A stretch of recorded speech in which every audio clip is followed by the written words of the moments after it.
Oh oh oh! On est déjà 30 000 sur la chaîne. Je sais que c'est un peu ridicule par rapport à d'autres personnes qui ont des millions d'abonnés, mais quand même, 30 000 personnes, ça se fête. Déjà parce que ça me fait ultra plaisir de voir cette communauté grandir et surtout parce que vous êtes de plus en plus présents et ça, c'est la plus belle chose qui me soit arrivée cette année. Parce qu'en fait, il ne m'est pas arrivé grand-chose cette année, donc pour l'instant, c'est très cool. En tout cas, pour fêter ça, j'ai décidé de faire quelque chose, ou du moins faire une vidéo sur un sujet qui vous passionne, c'est iOS 15, la prochaine mise à jour d'Apple. On a déjà pas mal d'infos concernant les futures fonctionnalités qu'elle devrait avoir et surtout, on a des infos sur la date de sortie de la bêta. Bref, je crois que cette vidéo va vous faire plaisir. En tout cas, ce qui est certain, c'est qu'il y a beaucoup de rumeurs autour de cette nouvelle mage. En commençant par le centre de contrôle, il devrait être revu intégralement et ressembler à ce qu'on a sur macOS. Il y a pas mal de pré-rendus sur internet, il y a beaucoup de belles choses et je trouve que celui qu'on a actuellement est suffisant, il est largement assez bien, mais c'est vrai que le fait d'apporter un petit peu plus de fraîcheur, un peu plus de nouveauté, ça fait pas de mal. Et le design qu'on a sur la version macOS, Big Sur, est franchement plutôt classe. Et si on devait avoir la même chose sur les iPhones, ça serait du positif. Ah oui, et j'oubliais, n'hésitez surtout pas à vous abonner si vous regardez mes vidéos, parce que c'est vrai qu'avoir 80% des personnes qui regardent mes vidéos et qui ne sont pas abonnées à ma chaîne, c'est pas ouf. Bref, je compte sur vous.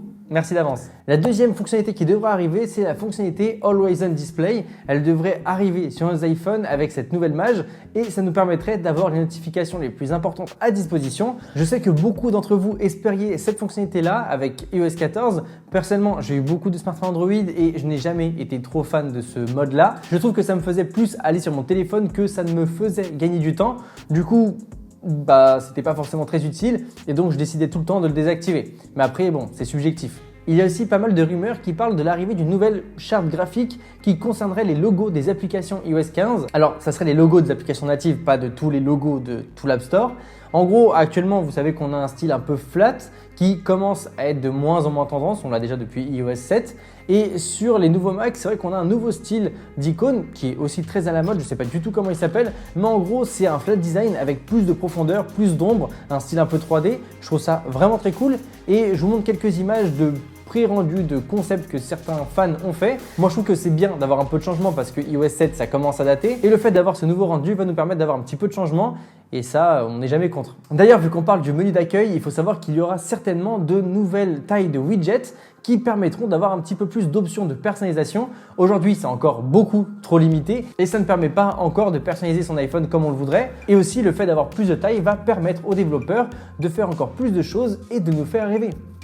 Pour ce qui est de la date de sortie, je sais que vous attendiez ça. Apple a confirmé la première bêta. Elle devrait arriver entre le 7 juin et le 11 juin. On sait que ça devrait être le premier jour du WWDC. Si vous faites partie des développeurs ou des personnes les plus pressées, vous pourrez avoir iOS 15 le 7 juin. Par contre, il faut savoir que ça sera une version bêta réservée aux développeurs de base. Ce qui veut dire que, évidemment, il y aura des bugs et ça ne sera pas une version parfaite. Et pour avoir la vraie version, celle qui n'aura pas de bugs et celle qui sera complètement terminée pour le grand public, il faudra attendre septembre voire octobre pour la sortie des nouveaux iPhones.